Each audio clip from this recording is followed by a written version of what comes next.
Yeah, that's why I wrote this song. For you guys. You're always there.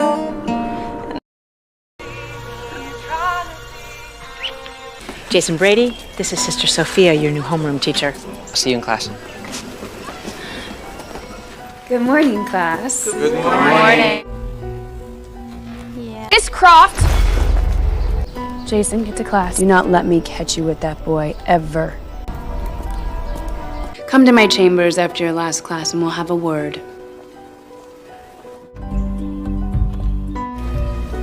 Sister Sophia.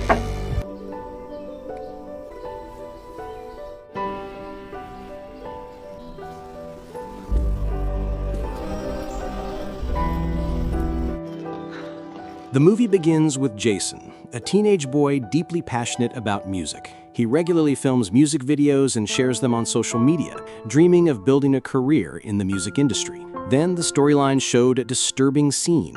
An unknown young woman, dressed as a nun, kills another nun and takes her clothes. This mysterious woman assumes the identity of a nun and heads off to her next destination. Jason and his younger sister Zoe return to school after the holidays. They both attend a Catholic boarding school. The head of the school is Principal Rebecca. On this very day, Rebecca welcomes a newly transferred nun who introduces herself as Sister Sophia. Here we prefer our teachers wear no makeup of any kind. Rebecca gives Sophia a tour of the school, showing her the various facilities, and eventually introduces her to some of the students, including Jason. During this interaction, we discover that Sister Sophia will be Jason's new class teacher. Later, Rebecca shows Sophia her personal room.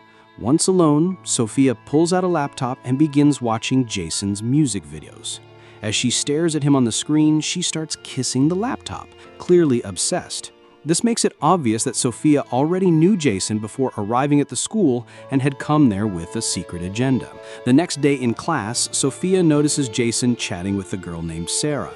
Watching them interact sparks jealousy in her. She suddenly changes everyone's seating arrangements in the classroom so that Jason and Sarah are no longer sitting together. Despite being a nun, Sophia avoids participating in morning prayer. Shouldn't we start with the morning prayer? Instead, she asks Zoe to lead it, which Zoe finds unusual. Later, Sophia witnesses Jason kissing Sarah. You're going to be even bigger than Bieber. Miss Croft!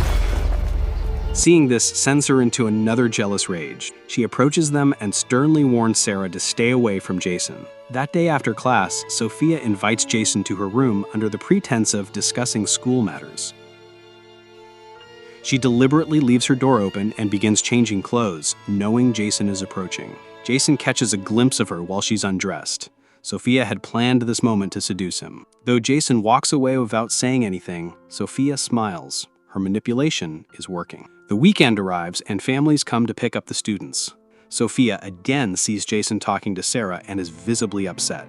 To ensure Jason stays at school, Sophia lies to Rebecca, claiming she has a sick aunt and needs to take time off. Rebecca grants her leave. Back home, Jason tells his parents he wants to take a break from school to focus on his music. His mother supports his dream, but his father is disappointed. Jason later sits near the swimming pool singing a new song. Unbeknownst to him, Sophia is nearby, eavesdropping on his private moment. Suddenly, Jason receives a phone call from Sarah. Seeing this, Sophia becomes furious. That night, she sneaks into Sarah's room and hides a packet of drugs between her books. The following morning, there's a surprise bag inspection. Drugs are found in Sarah's possession. Since drugs are strictly prohibited, she is immediately suspended. As part of a follow-up inspection, a bottle of alcohol is found in Jason's room. When it comes time to punish him, Sophia speaks privately with the school priests and convinces them to give Jason a light sentence. He is to stay on campus for the weekend to help clean. But this leniency is part of Sophia's plan to keep Jason at school, away from Sarah. The bottle of wine found in his room had in fact been planted by Sophia. We are then shown a flashback revealing Sophia's obsession with Jason. She had discovered him through his online music videos and became infatuated. When she learned that a nun named Sophia was hired at Jason's school, she tracked down the real nun, murdered her, and assumed her identity. Back in the present, the weekend begins, and Jason and Zoe remain on campus for cleanup duty. During this time, Sophia becomes increasingly flirtatious and seductive towards Jason. That night, while Jason sleeps, Sophia enters his room. She places her phone nearby and secretly starts recording. Then, she undresses and begins kissing Jason.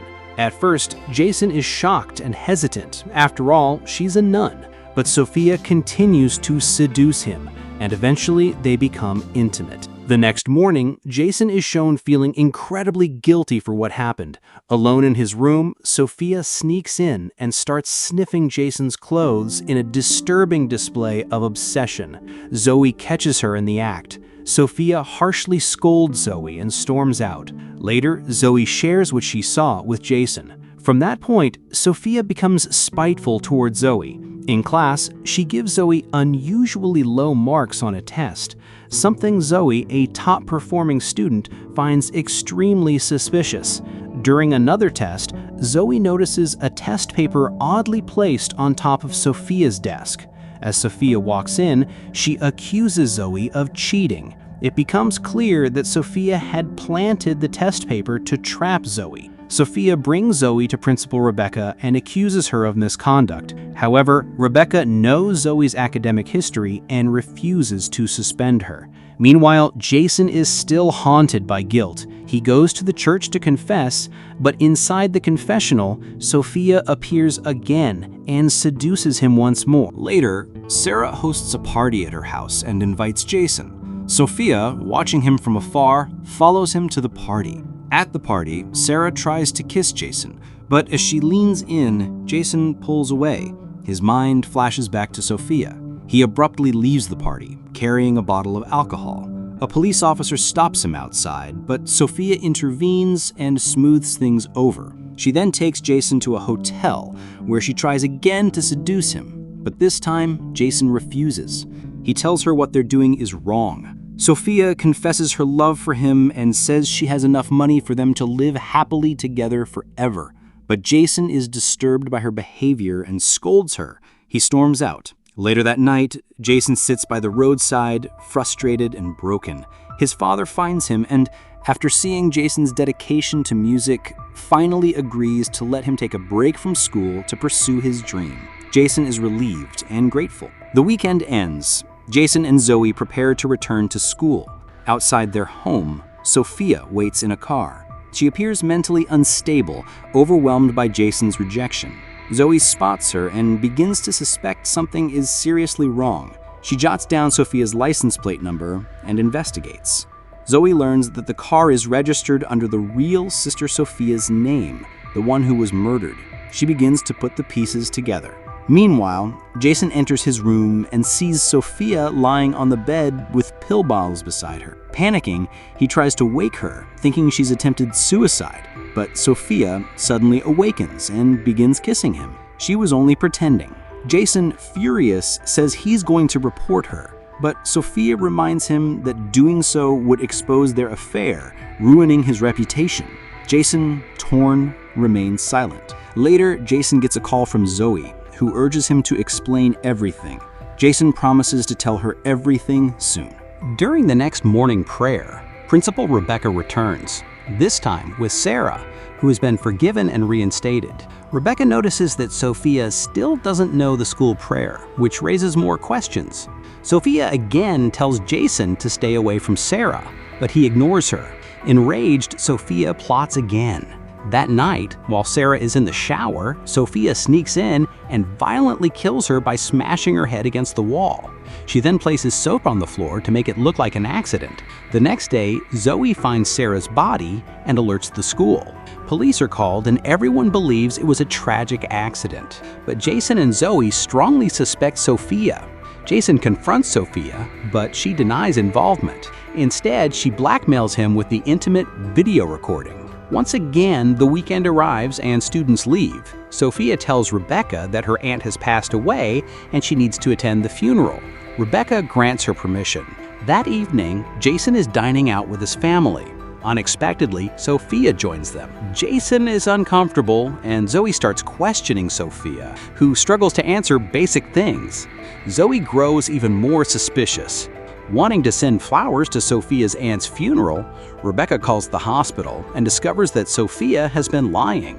At the same time, Jason finally opens up to Zoe and tells her about his relationship with Sophia. Both siblings realize this woman may not be who she claims.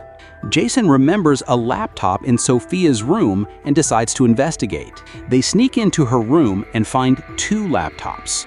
One contains pictures of Jason, clearly Sophia's obsessive collection. The other contains photos of the real Sister Sophia. They now realize the fake nun's real name is Laura. They decide to keep the laptop as evidence. Meanwhile, Rebecca confronts Sophia about her lies. Sophia snaps and knocks Rebecca unconscious with a lamp. Jason and Zoe head to the church to look for Rebecca. Sophia appears knowing they've uncovered the truth. She attacks Zoe, but Rebecca regains consciousness and intervenes. Sophia tries to kill Rebecca, but Jason grabs a screwdriver and stabs Sophia, killing her and ending her reign of terror. In the final scene, Jason and Zoe are shown graduating from school. Zoe receives a car as a gift, and Jason's father surprises him with a new guitar. They've both survived and are finally free, ready to move on with their lives.